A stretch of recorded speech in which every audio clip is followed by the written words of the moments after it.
you would need to remember to write the answers then in proper, like the proper format, right? Remember, every answer must have about 3 to 4 lines. And within that 3 to 4 lines, it must have a reference to the case study, right? So please remember, see if we can get that done, because remember, they don't issue the mark if it doesn't have the supporting lines from the case study, right? So please remember to put in those supporting lines, right? Please remember, during the course of the live, you have to have the cameras on, right? Remember, these recordings make it back to Nibosh.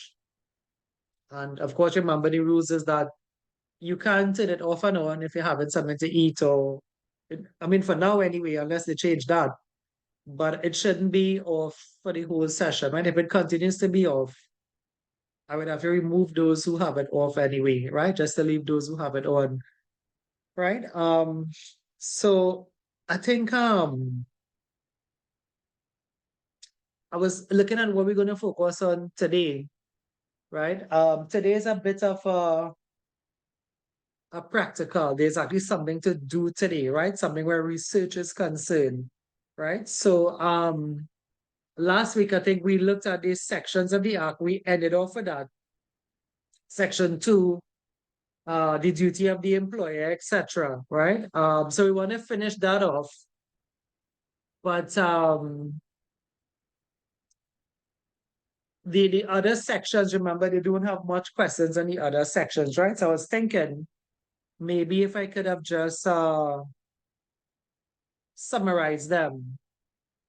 They are already summarized to a certain extent, right? Most of them are already summarized anyway, right? But if we could have summarized them to the left-hand side, that would be good. I can just show you where it is in the book. And we could probably try to summarize those sections anyway. Just give me 1 minute, huh?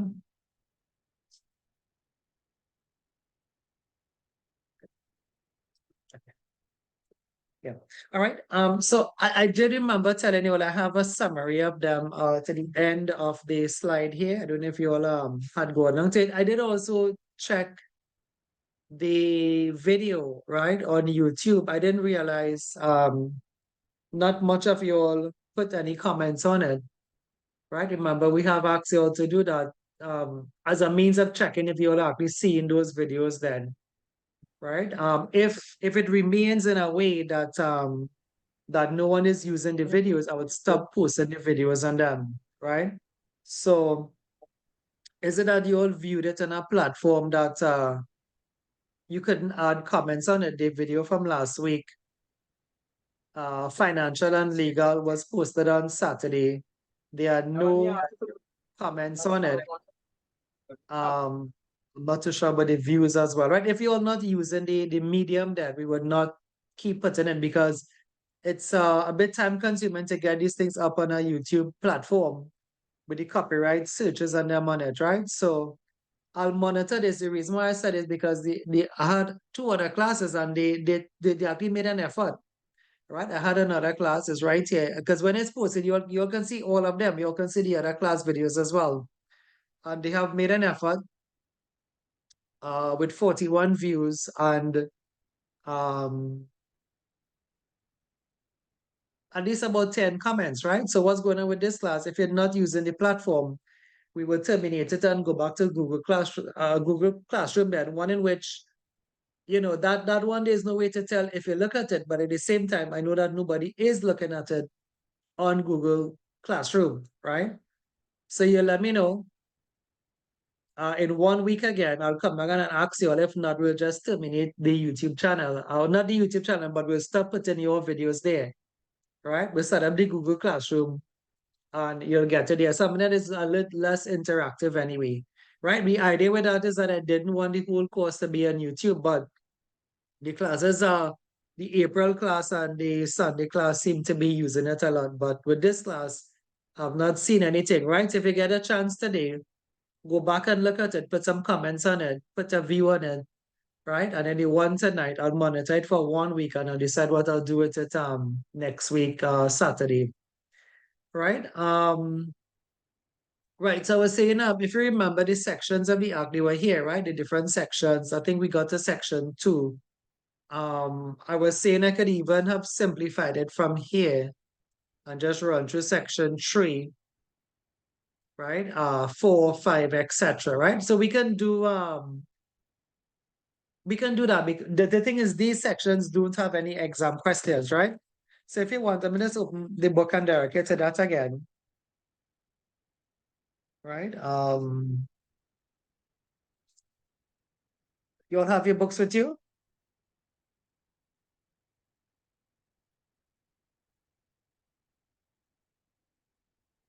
All right. So I would bring this class and if you all are not taking part in the class, do you all have your books with you? Yeah. Yes.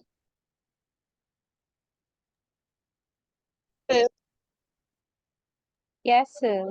I have my book. Yeah. Yes, I have mine. Good. Thanks for the answer now.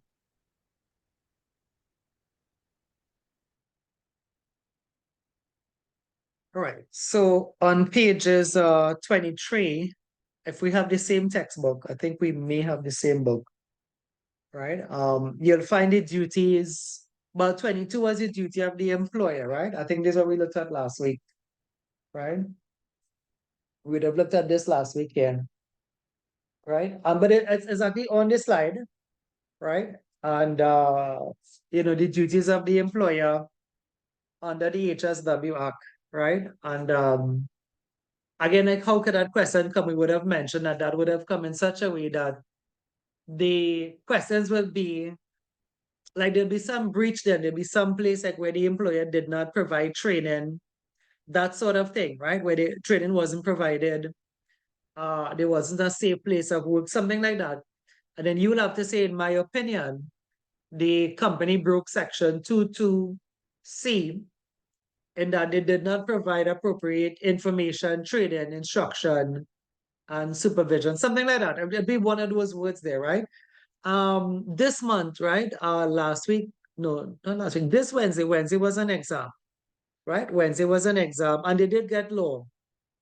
They did get the same section, in fact, right? And then in the May paper, May tested section 7 and section 36, right? So if you want, you could check the book, but we have it here. Again, this is for those without the book on the record, and we have it right here. We could just run through it here. And especially when the sections are not that important. Excuse, sir, you could repeat the sections that said that here? It would have been section 2 that came in this week here, June.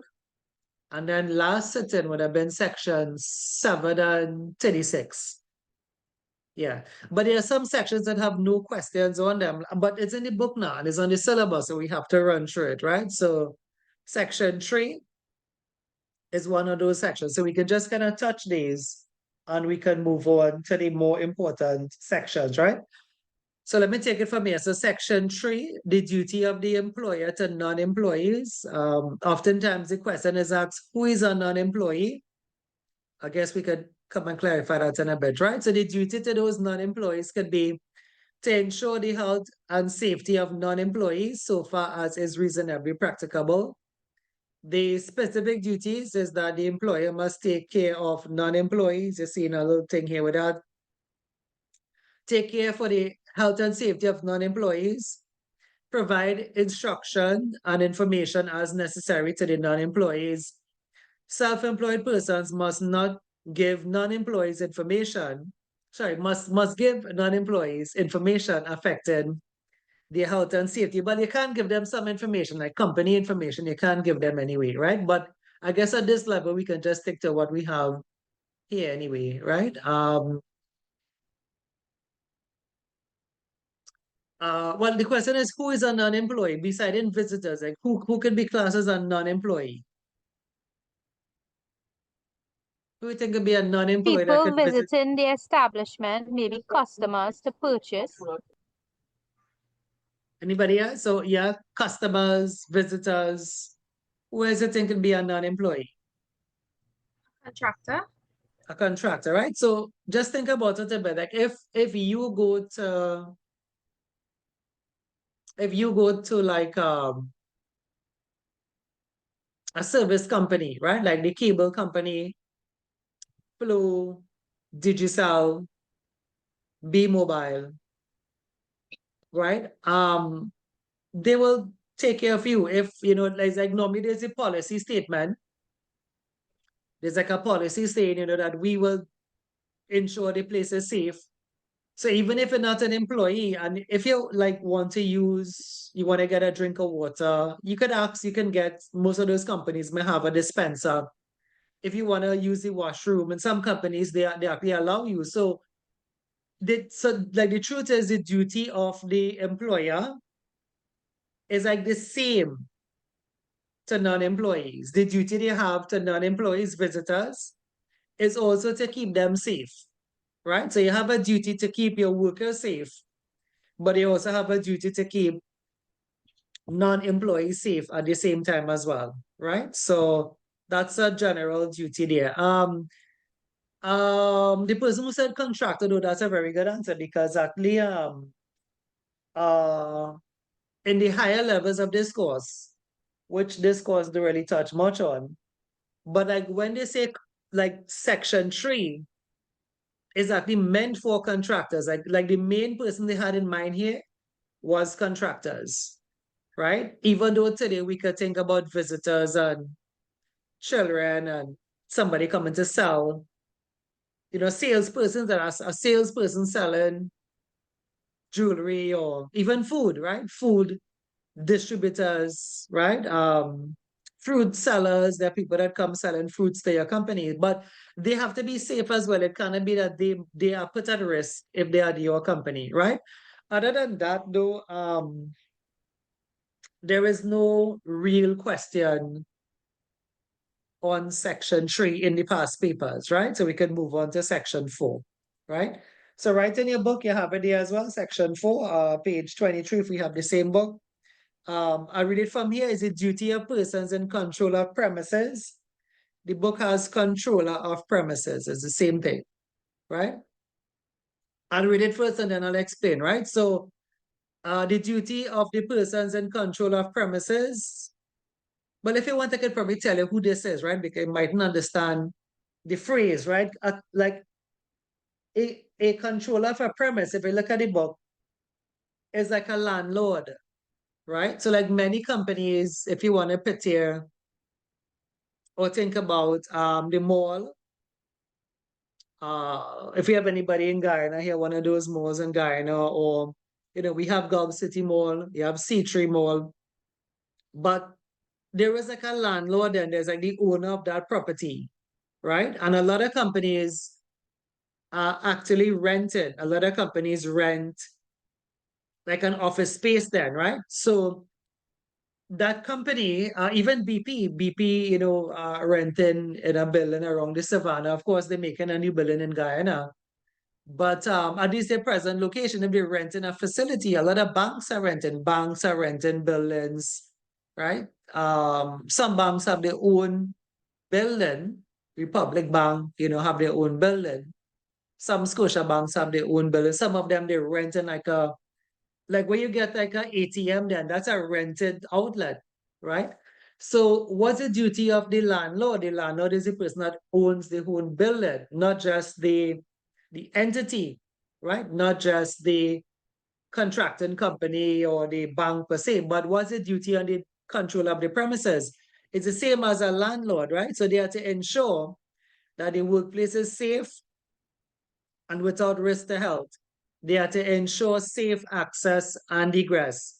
They are to ensure safe plant and substances, right? And that is like the duty of your landlord. Like I said, there's really no huge question. In fact, there have been none. I mean, when I say huge, there have been 0 questions on section 3 and section 4 at this level, right?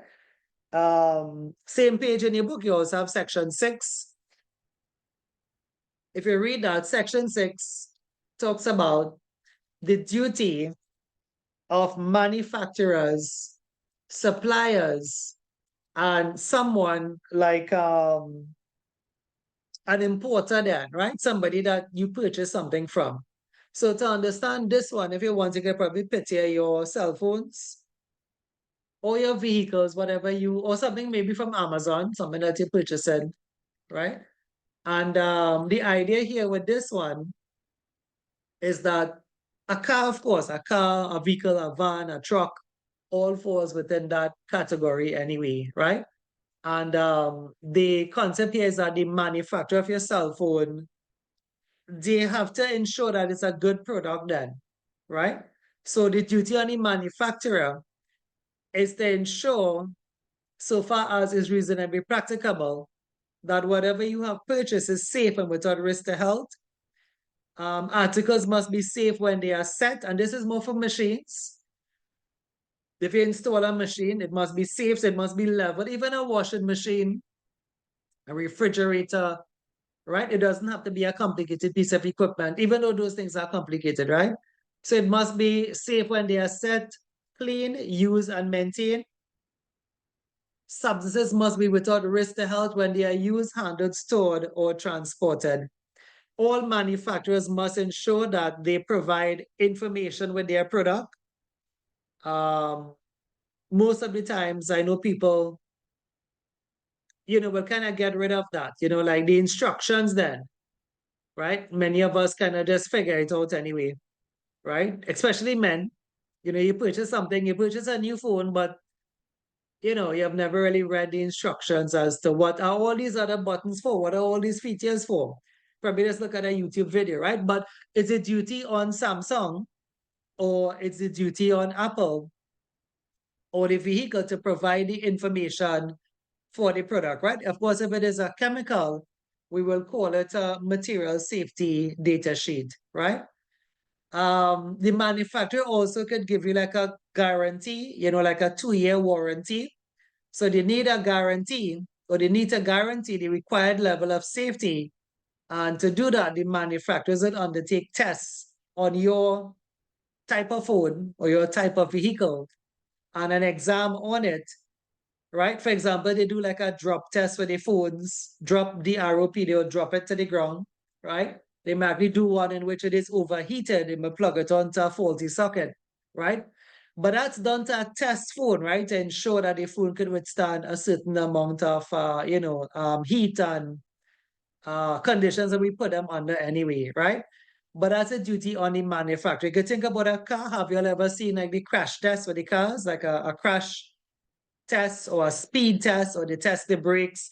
They might not do that to yours anymore. They used to do that long time. Those of us who are older will know that, if you had carried your car to the mechanic, they would drive your car and then they would mash a sudden brakes, right? They don't do those things anymore because of, like the type of brakes anyway, right? Like the air systems anyway. But the manufacturer would have still had to test the piloted vehicle if it's a new type of Nissan or Mazda or hybrid, right? The hybrid vehicles that are coming on. Of course, those vehicles are very good, right? Hybrid vehicles are very good. I know someone with one. And the number of times I would put gas in my vehicle, they were telling me that they put gas sometime since April. But that's because it's hybrid, right? So the manufacturer would have tested those battery packs and whatever have it to ensure that they are without risk, or if the risk is there, the risk is somewhat minimized anyway, right? For that reason too, there are really no questions on Section 6 at this level. We have seen them at the degree level, right? So we had to run through them. If you look at your book, we did 2 last week. 3 is the duty on non-employees. 4, the duties on landowners and business owners. 6, the duty on manufacturers, articles, and substances. And 7, I think you might have turned the page. 7 is on the past paper reader, right? So the employee duties, this is on page 25 in my book. It may have started before though, right? I'm looking here to see. Employees' duties, right? 24. Page 24. If you have the same book, right? Employee duties. This one is on the passive radar. So like in May, I was saying May, they brought the employee duties, and in June, this Wednesday, the 5th of June was the exam, they brought the employer duties, right? So this one is on the passive radar. Remember, the end of the day, it's only about 7 questions they get. And I think June paper had 7 or 8 questions. May paper had 9 questions. Even so, the point of this story is that they cannot test every single thing now, right? So I think I was telling you all that before. Moral, legal, financial is on the exam radar. Section 2 is on the exam radar. Section 7 is on the exam radar, right? Let's have a read of it. So there are 2 main duties, and this is actually understood to be, if I could mark this way, this is actually understood to be section 7.1. This is section 7.1, right? If you look at the book, it have 2 bullet points, but it's actually referred to section 7.1, and this is actually section 7.2. You would need that information for the exam because they normally ask you what sections are being broken, right? So 7.1 and 7.2. And this is the same, remember last week I went through that big long story about the HSW Act and the British and whatever have you. I don't want to go through that. You can look back at the video, right? But remember, this is the same duty in Trinidad. This is the same duty in Guyana. This is the same duty in Grenada. This is the same duty in America. This is the same duty in Canada. Anybody can remember why? Well, why was that the case? Why is this the same in all countries? Didn't matter if you learn it in Trinidad, but you still know it in Canada. If you go into Canada and they ask you, what is the duty of the employees? You're applying for an HSE job, it's the same thing. What was the reason again? Sorry. Yeah. We're all part of the Commonwealth. Right. So, And we came yeah. out of the British. In fact, some people didn't come out yet. Canada is still part, the head of state of Canada is the King of England. Canada doesn't have like a head of state there. Up till last, it was the Queen. Remember, the Queen died last year, September, right? So it's the King now, King Charles. So they don't really have like a head of state. I'm not too sure if they use the word president, but if they use the word president, they still don't have like a head of state then, right? The president there may just be like a president like America, where the president functions like a prime minister. But they don't have like independence then, or should I say republic status? I think that's the word to say, right? So like Grenada, which is 35 minutes from Trinidad, right? So Grenada has a HSW Act 2015, just like this, right? I worked on it year 2015. Yeah. No, not 15. Yes, 15. The same year I worked on it is the same year that they came up with it, right? So the Grenada HSW Act 2015 have the same duty, but Grenada doesn't have a president. They don't have a head of state. Grenada still under the British. Trinidad still under the British Commonwealth, which is good. There's nothing wrong with that. If we were under the British, we would have been working for pounds today. And you could have legally gone to England and lived, just like how you could go to Tobago and live. There was nothing wrong with it. There was nothing wrong with it. Who did we get in place of the Queen? Christine Kangaloo, right? What difference does it make? The Queen, I was telling our class this morning, do you all know the Queen was in Trinidad? It's on YouTube, right? Do you know the Queen when she was young? Do you know she was in Trinidad? And she was adored. And one of the reasons why she was adored was that they used to work, right? Those of us who remember Princess Diana, of course, you know, the accident, right? But Princess Diana would work. They would work for their reputation, then it wasn't all princess life. When you get in there, you work, right? So the Queen was in Trinidad. Why do you think Princestown is called Princestown? Anybody know why Princestown is called Princestown?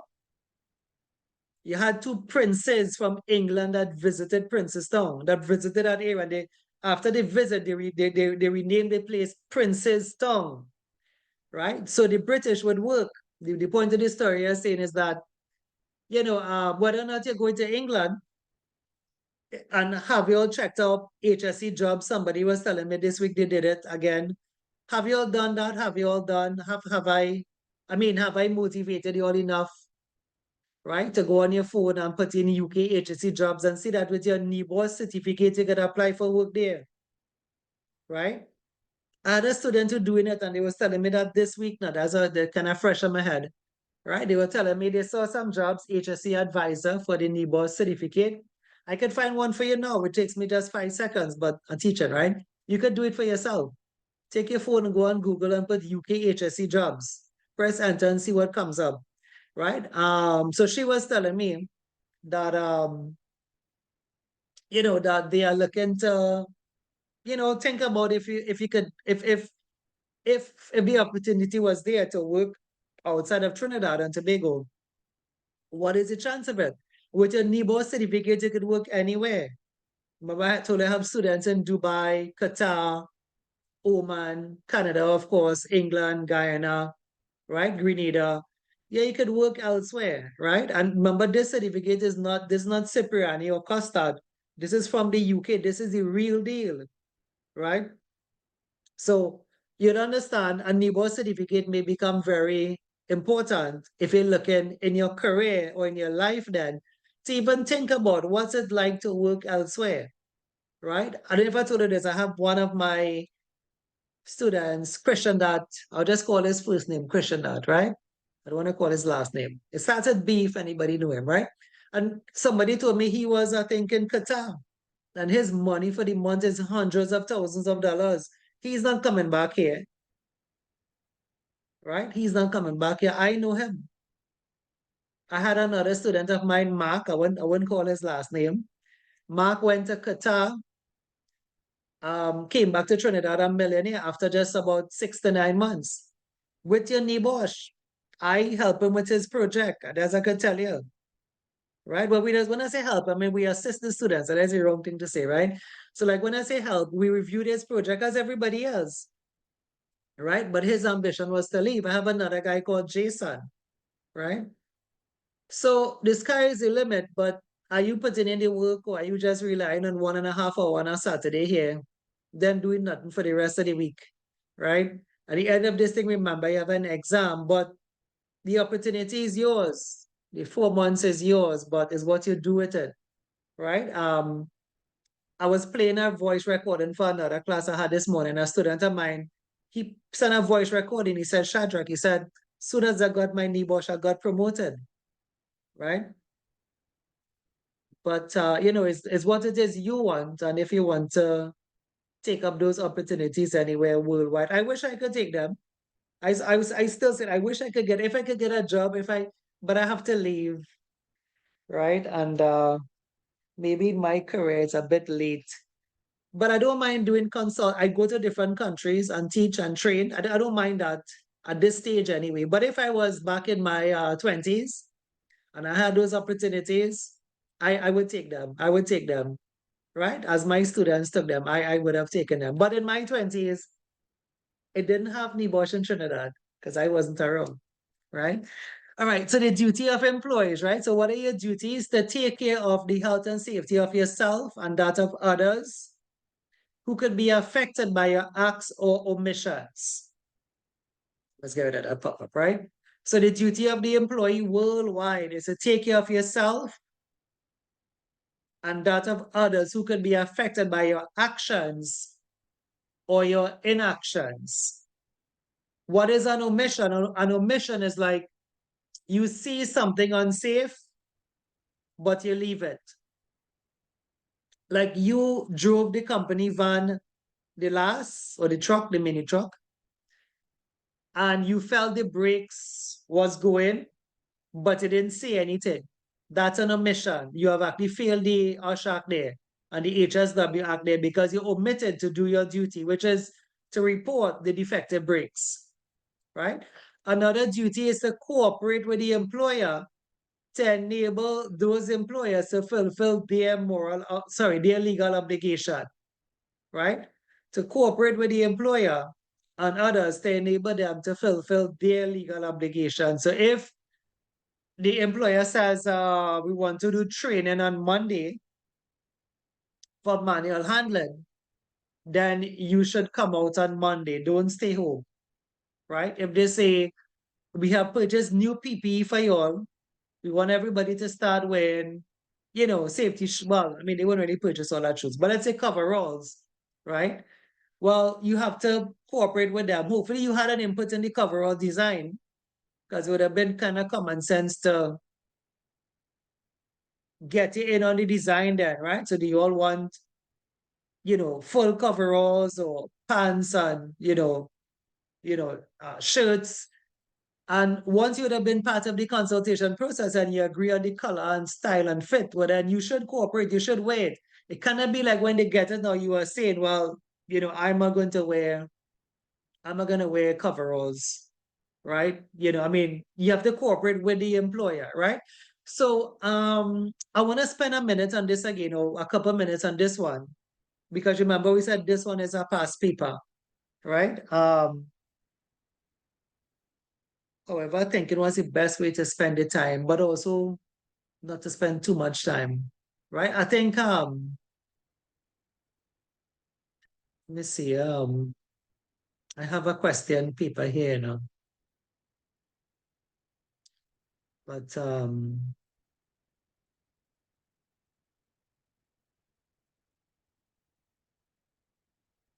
it wasn't ready for you all, so another class.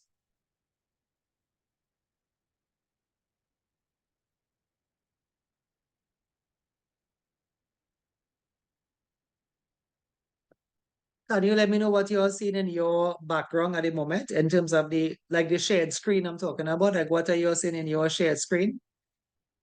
Your documents. Yeah, not full though. Okay, very good. God, I don't wanted to see what I'm looking at. I'm looking at a past paper, by the way, but you see what happened? You see, as I said, not every past paper is that consistent then, right?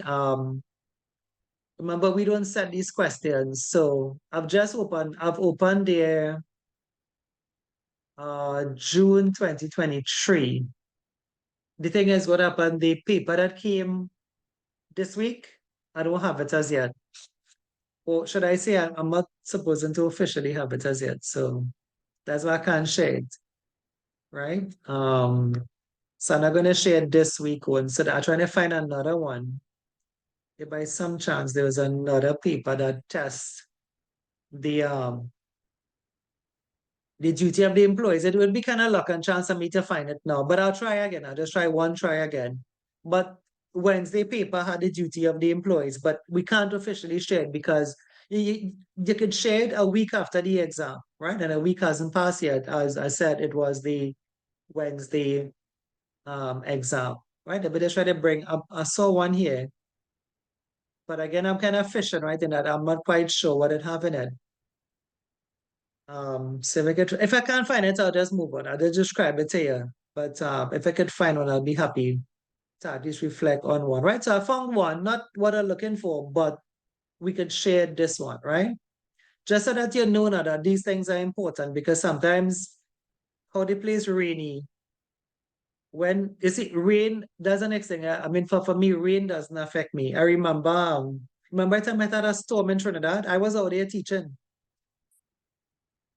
I can't remember what year it was though, but it was before the pandemic. They had said level of threat red. I was out there teaching, or orange, whatever is the highest threat level. I was out there teaching, and all my students was in class. And what happened in Trinidad was just rain. Rain falls all the time, right? For me to stay home, you have to say it have to have a storm, not a storm warning.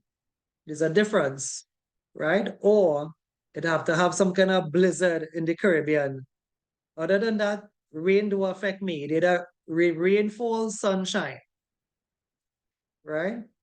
Straight to tell you that all my students came to class. That was when we had face-to-face classes. That's before the pandemic, right? Every single one of them were there. All right, so can you see this past paper in the background? we're really not going to do it. Just putting it there for emphasis sake. Yeah, okay, good, right? So thanks for the response. Let me see. I'm not too sure the year though. This is Luck and Chance, I'll tell you, right? December 2021. I just opened, like, it wasn't even in random order. I just opened one, right? So this is just to prove to you that certain sections are on the radar then, right? So this is like the one that came in May, right? Check what they ask. What general duties of the employers to their employees are likely to have been breached with the accident and the scenario? You only need to consider those duties of the employer under section 2.2. That's on the page before. That's page, that's the page, what I show you now, right? Page 22 of the Health and Safety at Work Act 1974. You should support your answer when applicable using relevant information from this scenario. So I'll just make up one, right? I'll just say the duty of the employer to the employee that are likely to have been breached with the accident would have been section 2.2a. I don't know if you're writing anything, but you have to say that 2.2a, page 22. In that the employer failed to provide safe plans, you can see that one, and safe systems of work, right? And then you go into the case study and you find a line that says that. If you want, we can try one now. Let's try it right now. Remember, folks, right? Today may be your 4th class. You only have a couple months here, right? Especially when chapters are, you see, you can't wait for chapter 4 to start doing past papers. Actually, chapter 4 not that important. Chapter 1 is very important, right? Chapter 2, very important. Chapter 2, less important. Chapter 2, kind of important. Chapter 3, very important. And chapter 4, kind of important as well, right? So I'm looking for something with a line with a director where somebody did something wrong, right? Where they didn't do something right. So that's what we're looking for. The director do not believe that health and safety is a full-time job, right? But we're looking for something where they fail to provide a safe plans and safe systems of work. A system of work is like a permit or a job instruction, right? And that's the key to it, right? I think I realized some of y'all attempted this. Some of y'all actually didn't attempt to put too much of the lines. Please remember, you must, to get your mark for NEBOSH, you have to put the line. The worst thing to do, right? Folks, I don't know if you all know, do you all know anybody that did this course? Well, you all know some people who are here. Some of the repeaters here would have mentioned to you their story, right? And everybody has that particular side of a story, right? But you know something some people say, right? I tell you what people say, right? Some people say they never failed anything before.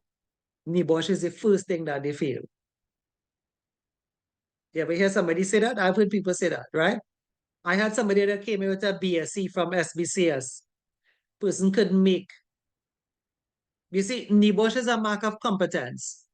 But at the end of the day, is it so hard?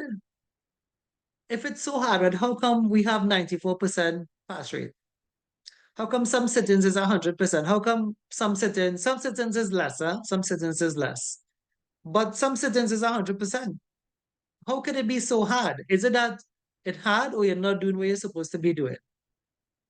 Right? I had a student, just to put things into perspective, right? If you remember orientation, a student in the orientation, a repeater said that she had failed. That student did work for me this week, and to me, she's still not getting it. Like, didn't I say, you remember me, so correct me if so maybe I'm wrong. Didn't I say that for every answer, you must tie it into the lines in the case study? Anybody remember me saying that? Or is it the first somebody all hearing that? Yeah. Yeah. You would have So then mentioned how, that. yeah. So how could you say that, that you fail NIBOSH. Well, yes, you'll fail because you didn't do what the question, the thing say tied into the case study. So I don't know if you're all getting that. I've said something, say, you like, with this course, you could fail with the correct answer, you know. Okay, like how I said, the duty of the employer broken in section 22A, they failed to provide safe plans and safe systems of work. That's correct. But guess what? You get no marks for it. You get no marks for it, but it's correct. You only get the mark if you tie the line into it, right? So probably we can learn from those who have gone by, who didn't get it right. And it's not rocket science. This is not trigonometry. It's not that kind of work, right? It's just get the lines from the book, tie it into the case study, and you pass, right? How is it, right? Shadrach Safety Institute have a student that got the highest in the world. I'm trying to find that book to show you. How is that? And today the girl working in safety, but she never had a safety background. She was a bank teller, right? How is that? How it is some people getting it and some people not getting it, right? So please remember those lines. Remember what I tell you, right? I'll say it again. You could fail NIBOSH with the correct answer, but you wouldn't fail if you tie the lines into it. That's all you have to do. How we know that? Well, I say that. And if you didn't believe me, read the question carefully. The question say that. I'll go back and show you this one, but I want to tie the line. Carol, not a time, right? Let me just say, find something here. We could find something. And this is what takes the time. That's why they give you, that's why they give you like 24 hours. Not that you'll take 24 hours, but to look for that liner, right, is what takes some time anyway, right? I still looking for it because you see, I talking. If I was looking and not talking, I would have find it long time. But I am talking to you all and looking for something that it didn't provide safe plant and safe systems of work, right? Something like that. Okay, look something here, right? So you ask where the inspections and maintenance documentation for the bakery machinery is kept and are directed to the maintenance engineer. The maintenance engineer explained that they do not keep records of inspection and maintenance other than in their work diary, and that they can see when a machine was last used from that diary. They have been doing the job for over 15 years and just know which machines have had work done on them. When they're working on a machine, they check certain parts. At the same time, they also remark that the machines are quite old. They frequently need replacing. The workers have been promised new machines a few times, but their promises have not been kept. So I could use that. I would say, now let's go back to the question, right? I would say here, the general duties of the employer that would have been broken to the employees is section 22A. I quote it, I quote the lines, I say, they did not provide safe plans and safe systems of work, full stop. But then I say, this is seen in the case study where it was mentioned by the maintenance engineer, and you can quote the lines there where machines need replacing. They have been promised new machines, but those new machines have never been supplied. Full stop. That shouldn't take more than 4 lines, and that is a perfect answer. Right? Tell me if you're okay with that, folks. So, let me just reiterate. I just want to make sure I understand, right? So we beginning with, it is in my opinion that the general duties of the employees were not kept, and then you go to the case study, you quote where you saw it. Well, you can quote the act first, which is like section Right. 22A, 22B, and then you support it. All right. Yeah. Quote act first and then Only, support. Okay, yeah, thanks. only then do they give you the 1 mark available for that. And then you do that 9 other times at 9 other breaches, then you get your 10 marks. Famous saying I tell is a saying from the Chinese, and no offense to anybody who has Chinese in them here or Chinese family, which is good things no cheap and cheap things no good. If NIBOSH is all of this, you know how I know it's all of this? Look, I am here, and I told her that story. Look, I am here. Right? If it wasn't for NIBOSH, I would have still been working. Yeah, I would have been working. I was working for Massey. But the point is, I would not have had what I have now then. I built my house from scratch, from purchasing land, right? So when I tell you NIBOSH could change, I have a good career. I mean, NIBOSH is kind of, nothing could be a good career in this life anymore, right? Unless I guess if you're, I mean, everything have threats in it, right? We have threats of accreditation, competition, audits, right? But the thing is, I think most of the stuff that I have, I worked for a company for 10 years. Remember I told you I didn't drop in safety. All my 20s, I was working, teaching. I worked for some industrial companies, IAL being one of them, servicing pumps and rods. But that was just a paycheck, you see. For about 10 years, that went on, paycheck to paycheck, right? Till my 30s, I got in safety late, say for I feel a little old. I got in safety late, right? Till my 30s, I was still living paycheck to paycheck to paycheck, right? So when I tell you NIBOSH and I tell you the stories of students, my story is the same thing. Most of the stuff I have today, I think it is because of NIBOSH. And most of the people who I know have a good career, Trinidad, elsewhere, in the UK, Canada, Dubai, Qatar, is because of NIBOSH, not Costard. Right? And you all remember why I told you about Costard, right? Anybody remember why I told you about Costard? My first degree is from Costard. Right? I think I have an award somewhere up there from them, and I never got any work with Costard. I applied I graduated first in the country. I have a big plaque from Costard, first in the country. I never got anything to do with my Costard degree up to now, right? More than 20 something years ago. All I know is that I have a nice plaque. I get a nice wooden plaque. It have glass, two ends is wood and the middle of it is glass, right?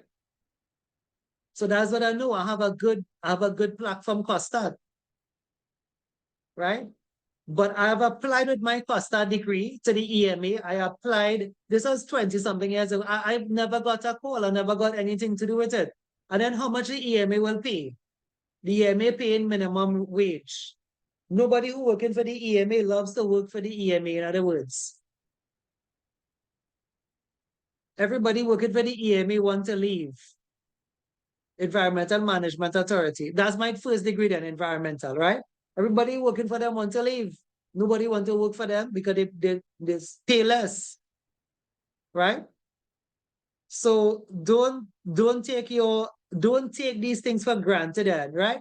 After all of that, where does it start? It started you answering the question. Get the certificate in your hand, right? Get the cert in your hand. Then we take it from there. Last week, I don't know if I told you this last week. I probably didn't. Last week, I sent one of my students on a job interview. He got the job. Like how I could tell you Praveen is a safety in Dumo, I could now tell you that Patrick is a safety in Nutramix. Right? If you go in Nutramix, Patrick is a safety. No, he got it last week. This week, this is Saturday, right? So he got it Monday. Patrick is a safety in Nutramix. I don't know if anybody know the Patrick I'm talking about. I don't think so. Right? I'm just telling you though. Yeah, right? yeah. I know him. I work in Nutramix. Oh, you know Nutramix, and he came in Monday. Do we have a new guy that come in Monday? Yeah. Yeah, Patrick Ticker. Yeah. Yeah. So you all get a certificate in your hand. Don't just be listening to me and think NIBOSH hard. What's so hard in writing some lines? It's an open book exam. You telling me that you all can't pass an open book exam? Right? They're telling me that you can't look the thing in the book here and you can't go in the passage and find a line and put it. Everybody here should pass, and I expect everybody to pass. If I get a couple minutes, I'll see if I can find my graduation book. NIBOSH, we had a feature of one of my students, not me. NIBOSH featured one of my students in the graduation book. I'm trying to see where I put a copy of that. But I had one right here, but I'll share it so much, I don't know what to do with the copies on them. Right? So I want to see you in that too. Right? I try to call some names, but I don't know much of you all by name. I want to see Michelle in that book too. Right? And Kimberly, right? I want to hear about you all. You know, like Do you all know that all the safeties in Trinidad have the origin in this school? Because we have been around the longest. If you could call a company, I could tell you the safety in it. If you call Desalcott, the water supplier, Trinidad and Tobago, I know the safety there. The safety came from here. Right? You call Asiquet, safety person came, and he wasn't working. These people were not working. They were just like you. Right? So if they So can do it, excuse me, yeah, Michelle. Kevin Diljon was telling me this week that Yeah, Kevin uh, is one of mine too. yeah, he said that when he has to do audits as a safety officer, and the people that come to do the audits, they're like 70 years old and they're still working and they're making a lot of money. Yeah. Yeah, Kevin have a very interesting story. I think I told you about Kevin here already, right? Kevin is the safety in Adon. If you all know Adon supplying oil and whatever, Kevin is the safety in Adon, you know? Hey. Just give me 1 minute. Somebody's at the door. So could you all look at the question here a bit? I'm kind of finished, and I'm finished with section 2. I think we can approach this to see the law. So if you want, I have a customer at the door, right? A student. So you could probably turn the page and see if you see section, we on section 7, right? So see if you could read out section 9 for me, 9, 8 and 9, and then the other side should have 36 and 37, and we'll be finished with the law. Just give me just 1 minute and I'll get back. Sorry, I put myself on mute. Think of any questions you have too.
All right, I'm back. Right, so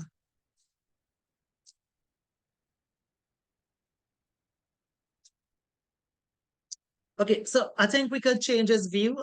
Do you all have any questions that you want me to answer? I'm seeing some stuff in the chat, but if it's very important, you can just unmute your mic and take part in it, right? It's also raining very heavily in San Fernando, but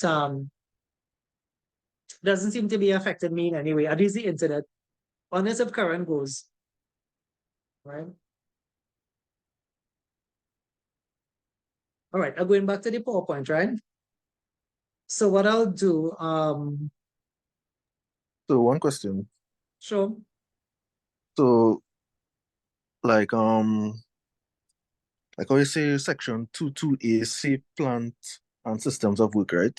Could that have multiple answers? Yeah. Yeah. You'll have to Okay. because it's 10 marks here. Right. Right. Yeah, remember the book? Okay, not really the book, right? I think yes, the book.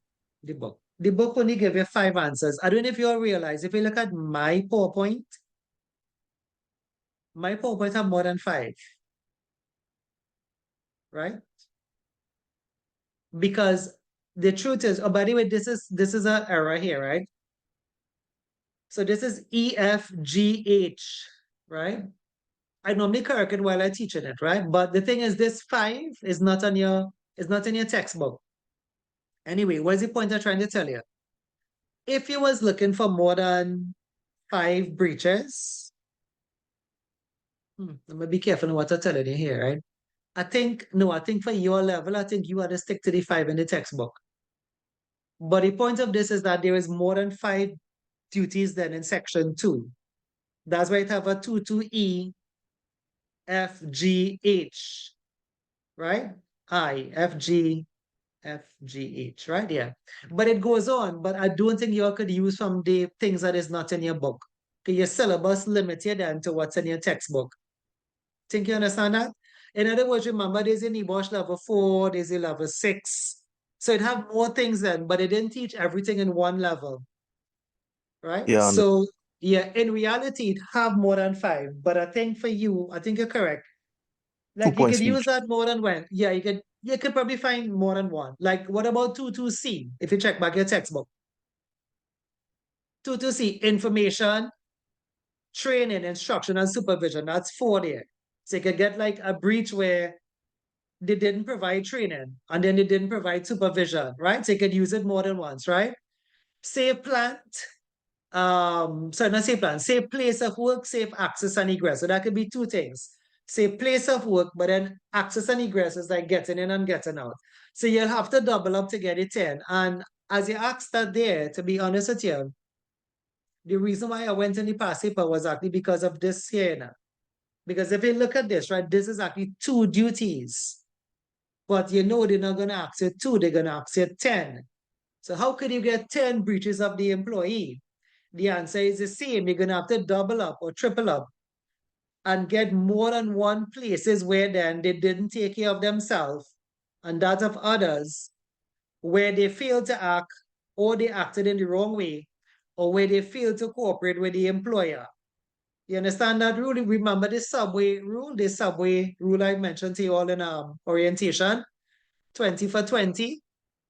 That was a special, for those who don't know what we're talking about, Subway had a special long ago called 20 for plenty.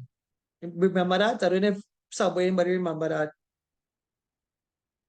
I buy fast food every day anyway, right? So those who know me, every day is a different. I buy KFC one day. I have all the bills I could show you. Pizza one day, Subway one day. So I go through like a regime now. I kind of mix up the days.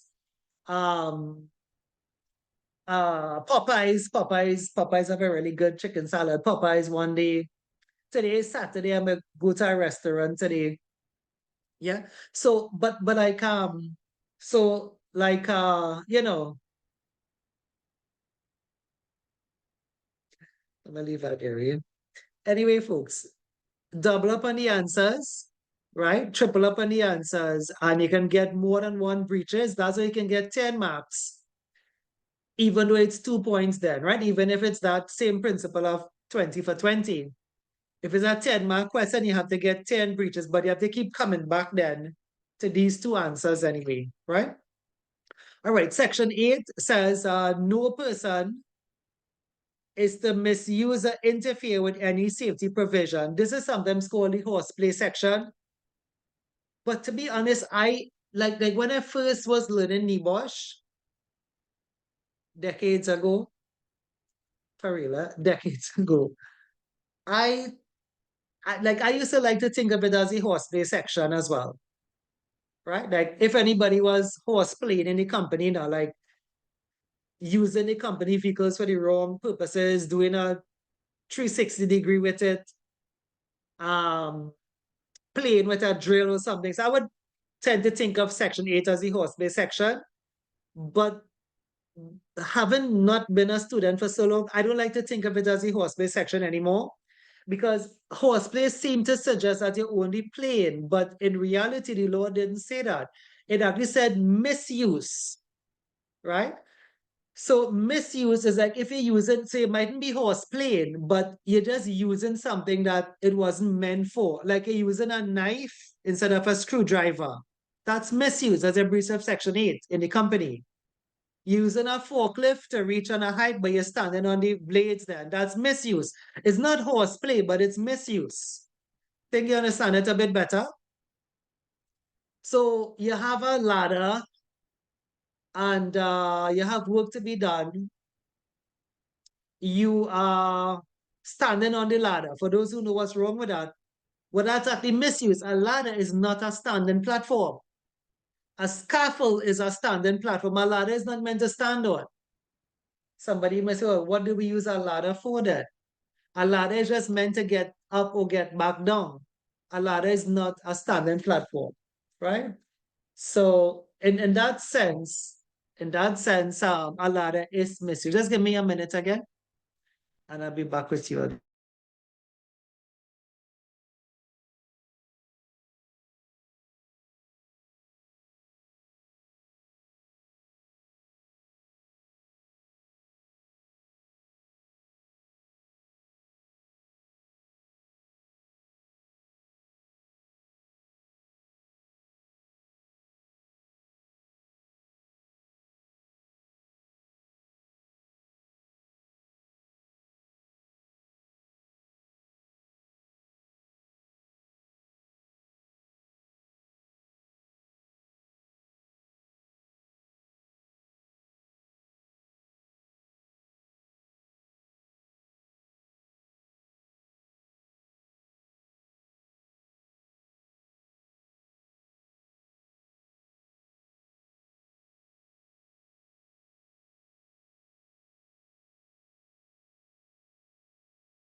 All right, so that's section 8 for you, right? Again, thanks for your time. Remember, today I'm actually at the office, but it's not like a paying Saturday now, but 1 or 2 students just combined. Ideally, like as it's not a paying Saturday, I don't have a coordinator here, so I normally can manage with your patients, of course, which is what I am thankful for, right? All right. So that's section 8. But you understand why I don't like to think of it as horseplay only, because like the past papers, then they might not say somebody was horseplaying. They may say like a supervisor. Listen to what a past paper said, right? A supervisor instructed an employee to use a drill that was defective. That's from a past paper.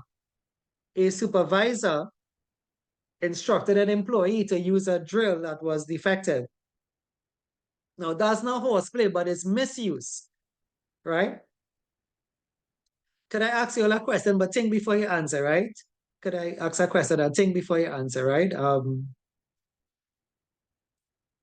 Uh, the answer is looking at you anyway. Let me try not to look at it. Who is this duty on? Is this duty on the employer or the employees? Who is this duty for? Who is this meant for? That no one should interfere and misuse and stuff. Who is that meant for?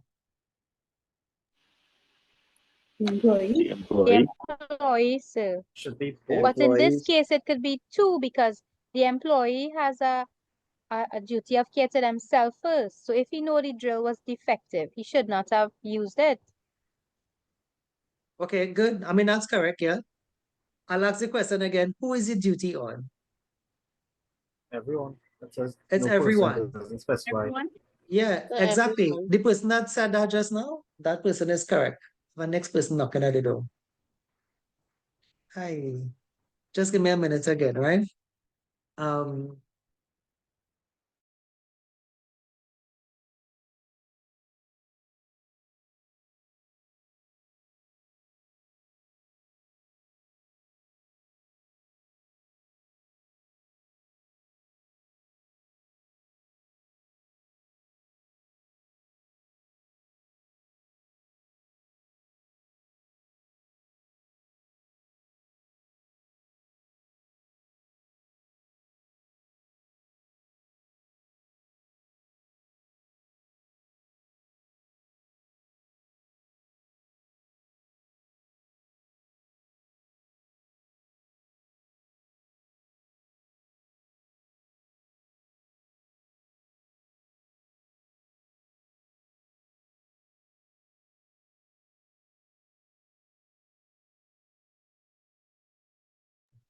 That's it.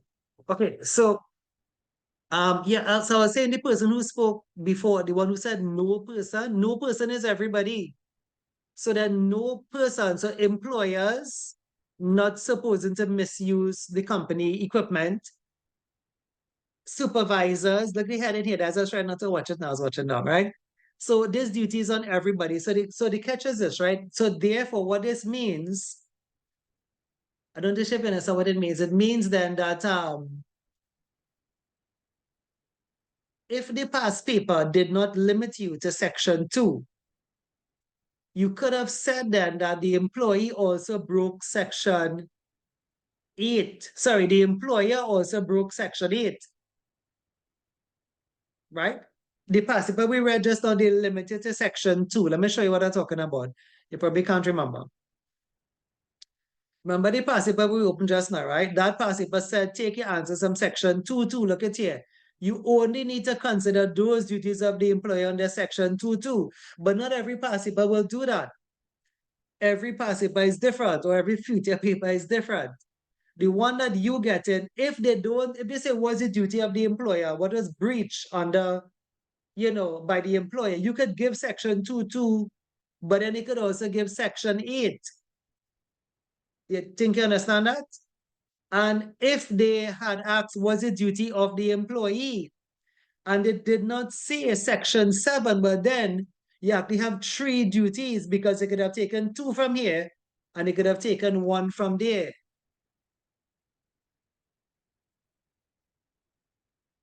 I wonder how much we'll finish just now. I just thinking about something. If they tell you something, or not to tell you something, I'll tell you still. I don't know if it'll make any sense. It's early in the game though. But it doesn't change. It doesn't matter if it's your 4th class or your last class. Do you all know that NEBOSH, right? Speaking about your answers, right?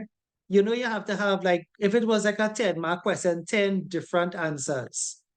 Right? So like when I say 10 different answers, like let's just say 5. I've seen this question for 5 marks anyway. But if we go back to 10, right? If you say 10 different answers, right? Do you know that if the question did not limit you, I don't know if you heard someone telling you, if the question didn't limit it to section 2, right? Did you know that one of the 10 answers they have there is in section 8? That the examiner is looking for you to say section 8 as well? And what that also means, listen to this sketch, right? What that also means is that if you have 10 answers and you didn't mention section 8, then you would not get 10 marks. Because one of the mark was available for section 8. You might have played over this video to understand what it is I just tell you. Right? I'm moving on anyway.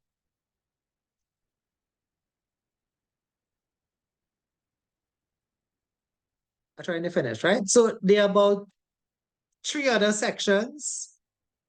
The other one, section 9, has never come for exam, right? Section 9, if you want to take a look at that, section 9. Section 9 has never come for exam. Never.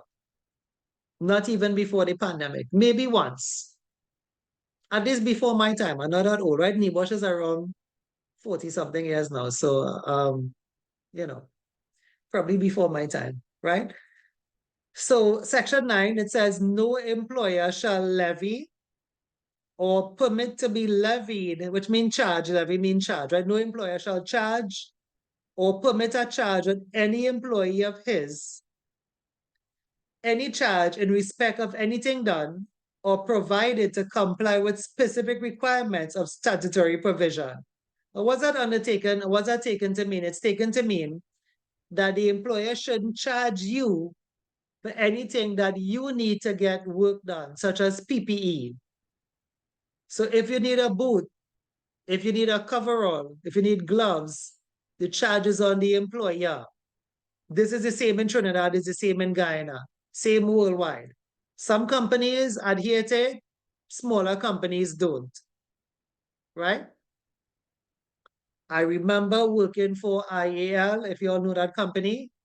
I remember working for Massey, and I never paid for my boot, right? In IEL, though, they give a substandard one, but at least I got a free one, right? And in Massey, I got a really good one. Massey, their brand is Caterpillar.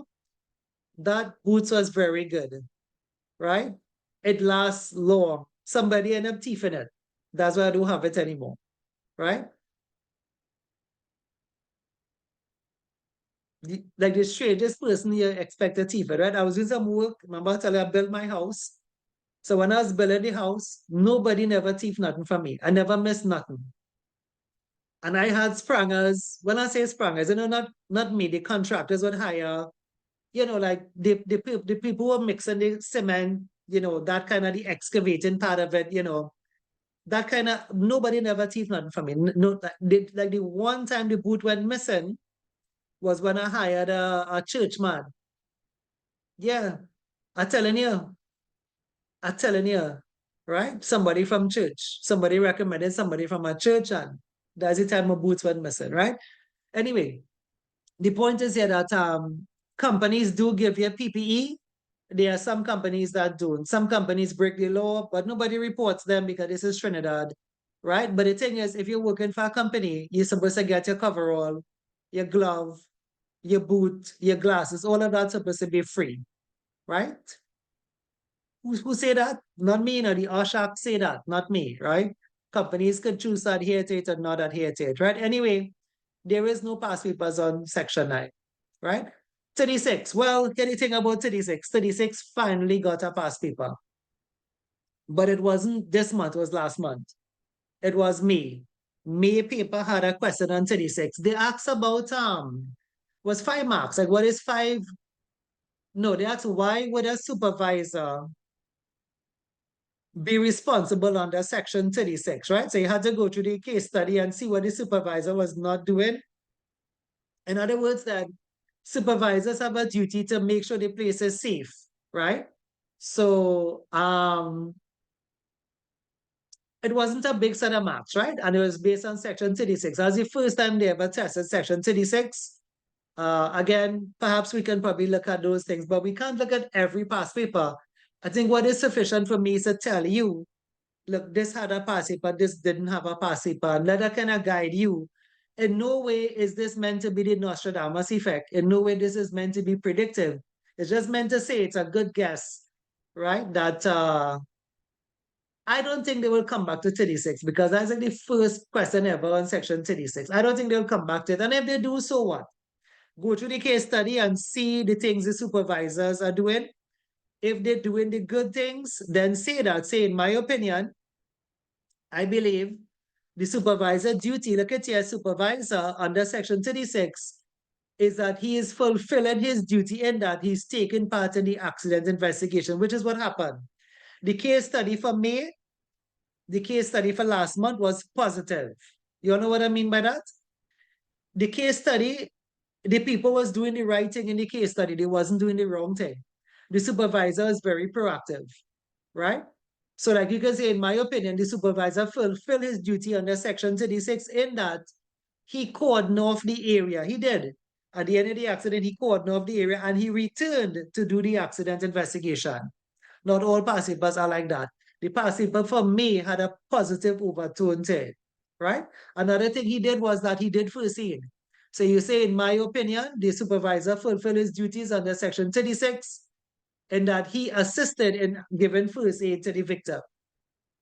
Right? It's not hard, it's not trigonometry, people, right? It's just you're looking at what's here and you're just watching the case study to measure it up. It's like apples and apples. You look here or you look in the book and it just measures up to the case study, right? So the 7 is for directors, but I've never seen a director question, so maybe you would be the first class to get it. So the directors under Section 37, they have a duty to ensure the health, safety, and welfare of everybody. If they don't, they can be prosecuted. They can be charged then under Section 37 of the HSW Act, right? So what is the duty? What is the duty? To ensure the health, safety, and welfare of all employees. That's the duty.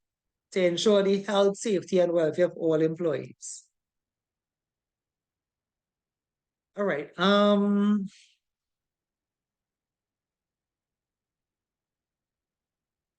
almost 20 past 3. What about, sorry, not 3, 2, right? But this is finished. So I think it's too late to start anything else. Perhaps the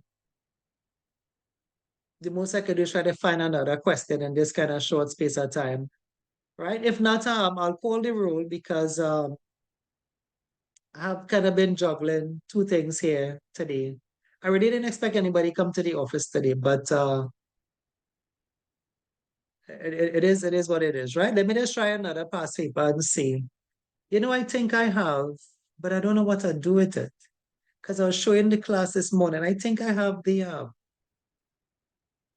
May paper. That is what I did with it because the first class I had today, we were looking at it.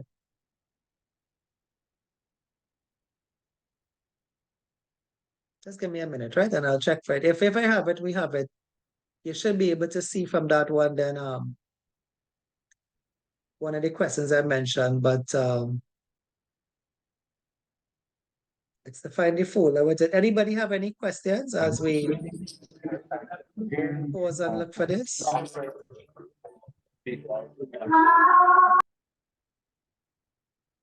Right.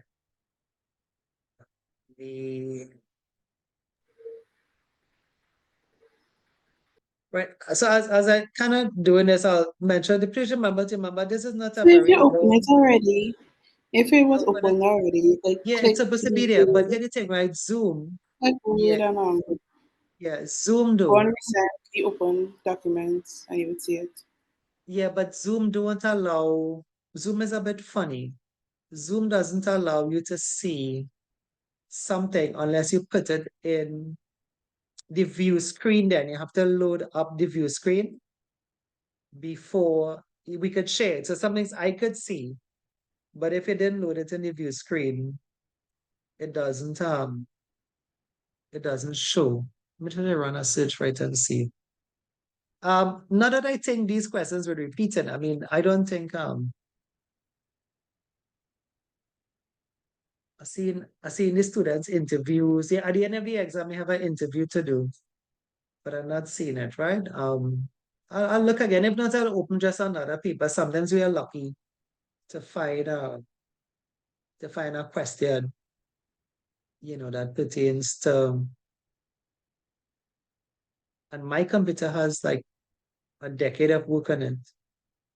So to find something, and this is the hardest thing to find. Like once I don't like do it before and look for it before, it's very difficult to find anything.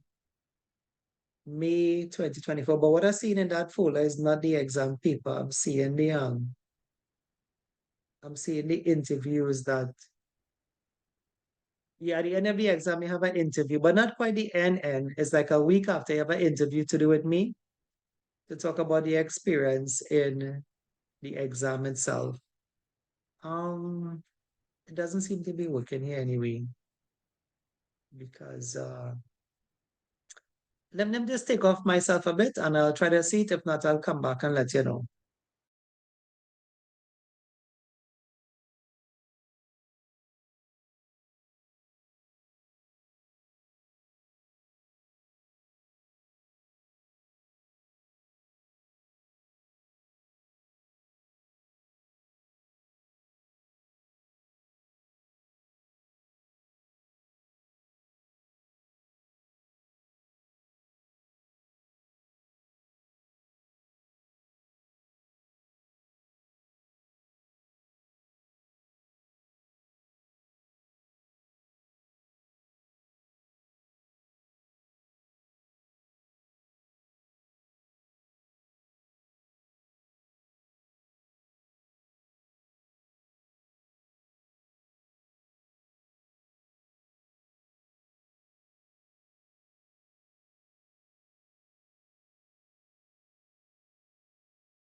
All right, I got something, but again, like I said, this is, I mean, we should have actually ended the class, right? But based on we could use whatever minutes we have as we were finished with the work anyway. And 10 minutes would not have been appropriate to start another lesson. This does look like April 2024, so it's close enough, right? So I'll kind of run this one. Have a look at it though. You can look at it with me. And again, like I said, not every sit-in would they have, it's not that kind of guarantee of a question. But we could see what they have. This is the thing about NEBOSH, and just like CXC, where you're kind of not sure what the questions are coming on, but there are some kind of trends sometime anyway, right? So this one, determining the uninsured cost. Well, you all did that last week. Determine the uninsured costs incurred from the accident, right? Check the question, right? What possible uninsured cost for the organization? We're not What seeing would- it on our screen, by the Oh, you way. don't see? Oh, that's what I studied here. Oh, good Lord. Thanks. Hold on. Yeah. Just now. You know what happened, folks?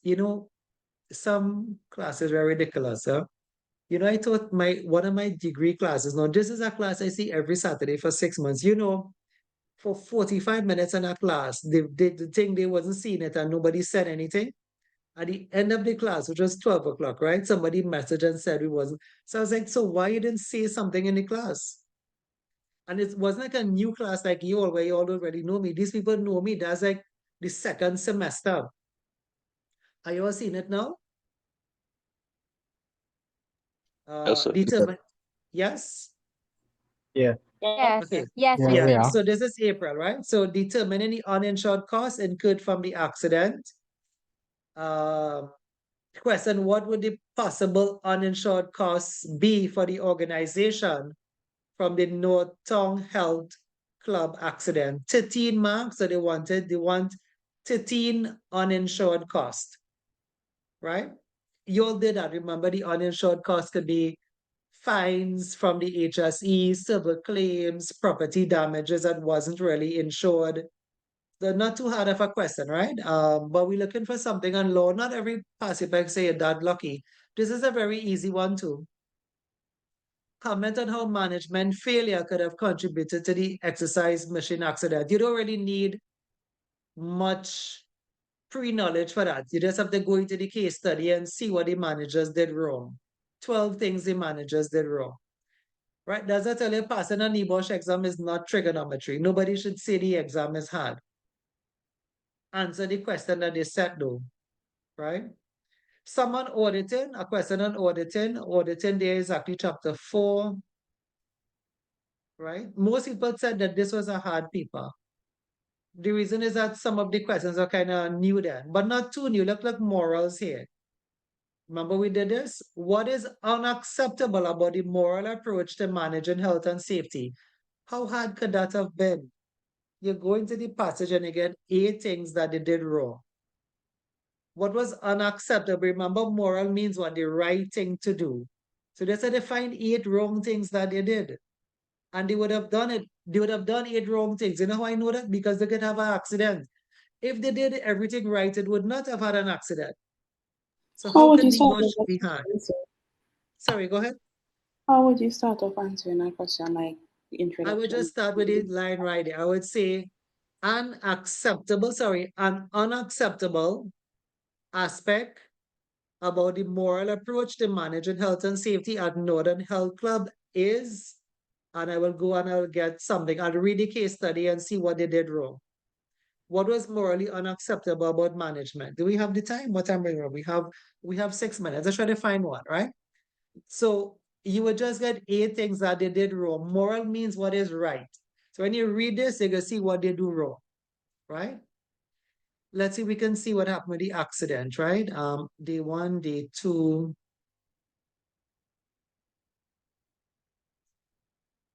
Or the day 1.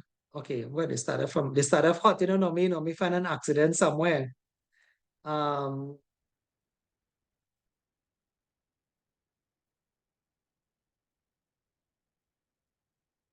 trying to see what is zone on the accident. As it's only 6 minutes I have now, right?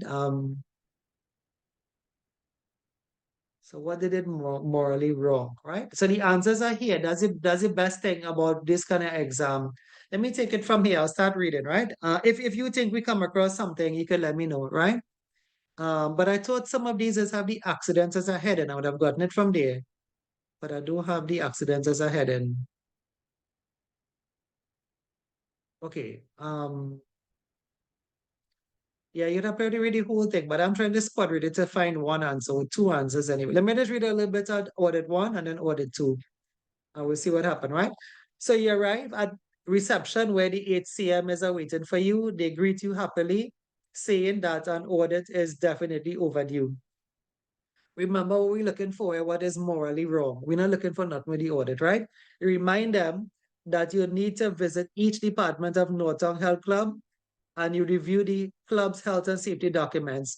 As the HCM shows you around the site, they describe the accident that occurred last month involving a worker and a faulty exercise machine. So I think this is it here, right?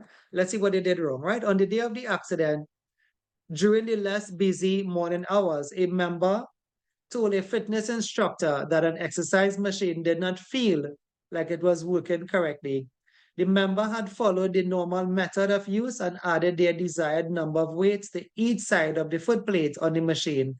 They then sat in the machine reclined seat and pushed the footplate diagonally upwards with their feet. They held their legs in an extended position, but as they returned to their start position, the machine felt stiff. The member also mentioned that the locking mechanism that prevented the weighted footplates from falling onto the floor looked slightly different than usual. Now, I could use that. I could use that, right? I could say that the thing wasn't properly maintained or something, right? But let me read on again. The fitness instructor thanked them for raising the issue and placed a do not use sign on the machine. They then informed the HCM, I think that's health club manager, right? That the exercise machine was not working correctly. There were not many workers on site that day, so the HCM asked the fitness instructor to quickly inspect the machine before the gym became busy. As the fitness instructors frequently fix minor exercise machine faults without calling for a maintenance engineer, the fitness instructor agreed to inspect it. Again, that could be what was morally wrong. You could have said an unacceptable, I could read on, but as we're fighting for time, you could have said that what was unacceptable. Let's go back to the question, right? What was unacceptable? Question 10. Right? So what was unacceptable about the moral approach of management health and safety at Norton Health Club was that you can say it like proper maintenance was not done. First up, this was seen where the fitness instructor was asked to carry out maintenance work on a faulty gym piece of equipment. That's it. Full stop. That done. You find the next one. Remember what I taught you all, lesson 1. Moral means what is right. If they ask you what is unacceptable, what then you're looking for what is 8 wrong things that they did. Anybody have any good thoughts on this one? So you notice though, you notice they didn't test law in this paper. There are no law questions. Or maybe they have, but I didn't see it. So Well, sir, I was now going to ask, right? Can you use it's used with the law to answer the moral question, especially if no law, okay. Law is law and moral is moral. So like, yeah. What they said, right? The idea is that moral comes before the law there. So like we do what we do because it's the right thing to do without the law. That's what moral. If you only mention section 2 there, they'll give it wrong because how to say this? Like, okay, before what a weird example. Before Moses then wrote down the commandments then, right? Before law was written down, it had to have a sense of rightness in the world, man. Because how else they will know, thou shalt not kill, thou shalt not steal. You understand? Just forgive the bad example, right? But I try to say that right was before law there. Because how would you know what a right in the law, right? So I don't even know that to like The HSW Act, what year is it? What year is the HSW Act? It isn't as old as Moses, trust me, but what year is the HSW Act? 1974. Okay, right? Okay, so here what?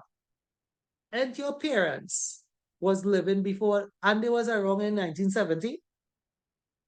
So what was happening in 1970 in England and in Trinidad? Because our Oshak is 2004. So people was just doing madness. Everybody was just working unsafe. No, it always had a sense of right. You understand what I'm saying, people? The Oshak in Trinidad 2004, Guyana 1997. So what's happened in 1996? What's happened in the 80s? Is it that it was just animals running wild in Trinidad and in Guyana? No. We had the oil boom in Trinidad. How it is petrogen, how it is they knew to provide PPE, but they didn't have no Oshak. Right was right before it was the law. You understand what I'm getting at, folks? You understand that example a bit? So when they decided to write a law in 1974, they just write down what they knew to be right. They just write down in the law, the company, the employer must provide safe plans, safe systems of work, but they always knew that. They wrote down in the act then, they wrote what was known. They wrote down in the act, you must provide information, training, instruction, and supervision. You must maintain safe access and egress. But was that not happening in 1973? And for those of us in Trinidad, if you do want to go that far back, was that not happening in the year 2000? Because the Oshak is 2004, right? Have you ever seen the movie Matrix? Did you all see the movie Matrix, the first Matrix? Yeah? Yeah? Yes or no? Guess what year Yeah. that was? Guess what year that was? 1999. Very good, 1999. Excellent, excellent point, right? So what I'm trying to say that you could remember 1999. And if so, what was workers doing? Did it have KFC in Trinidad? Yes. Did it have petrogen in Trinidad? Yes. So were these workers just all about making accident every day? No. They all knew what they had to do. The companies was providing PPE, they was trying to provide safe place of work, they was providing training. When they wrote it into law, they just wrote what you knew. So the point is that don't mix up the law with what is right. What is right would always be what is right, right? Speaking of right, if like the minute you put the, like if you put section 2 though, if you put section 2 there, they give it wrong one time. Because moral was before the law. In other words, when you take care of people before it was written down as a law, right? Moral is before the law. Moral is in the higher order then, right? Law is when you couldn't get it right, they force it on you. That's a law, you know. They force it on you. They say, okay, you have to provide PPE now because you couldn't get it right. We have to say thou shalt not kill because you're always killing people in Trinidad, right? Anyway, we'll stop Excuse, there with sir, that one. we could get Yeah, a copy of this past paper? I don't feel to. All right. Why? You I would have could. tried to do it. Yeah, but the questions don't really repeat, Michelle, like that. The thing is, okay, they'll ask you moral and another passage, but the case study is different. And it mightn't be 8 marks, it may be 20 marks. Okay, I The understand. concept, no, would I'll have give it to them. But what I'm saying, a lot of answer. people, you don't understand why I said no first, because some people say, okay, well, look, this question come and so said come and no, I never say that, right? You know, moral will come, financial will come, but the thing is, it's a fresh case study. So then you carry forward nothing to this, back to that one, right? So if you all want, I have not given an assignment. I haven't thought about an assignment, but you see, we do moral already. I would like to give you something on the law. Didn't you all do financial, right? You all did financial. I would not like to give you moral. I would like to give you a question on the law, right? So that is what I would like to do. I wouldn't want to give you moral because I think you all did moral with me already. You did a financial assignment already. I would like to give you something in the law, whether it be section 7 or section 2 for this But week's sir, assignments, right? is it possible to get questions on the topics that we did so that you could gauge how much we understand the topics or how good we are at answering the topics so that we could get some feedback during the week? Yes and no, probably not. Because you see, do you all know that assignments is not part of the NEBOSH course? This is on me.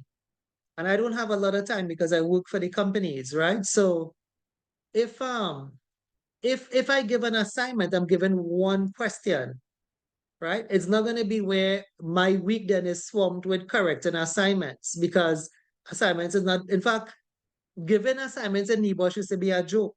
People would laugh at you because tertiary education doesn't really have homework, right?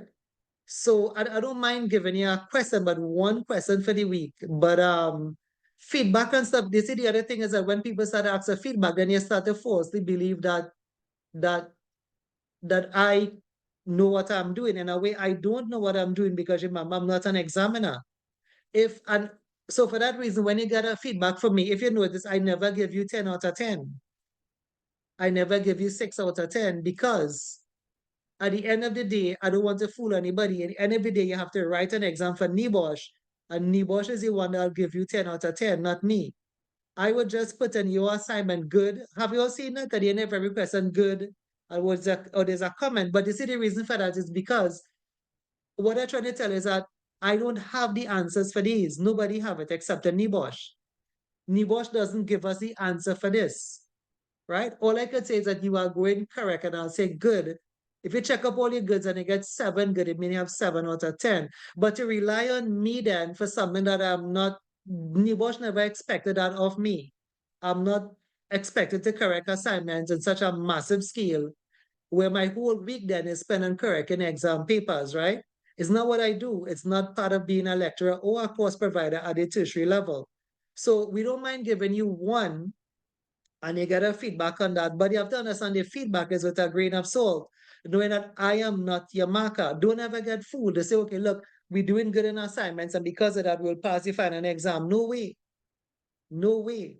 Because none of these assignments have nothing to do with the final exam. All these things could do for you is to tell you that you're going correct or you're not going correct. But do you really need me to tell you that? Because if you are told to write the lines and put the support and answer, then what more do you need? You understand? As a tertiary level student, if I say I have done more than what I should do today, because again, doing past papers is not part of the course. Going into a case study and bothering to get the answers for you, whether or not you write it down, is not part of the course, right?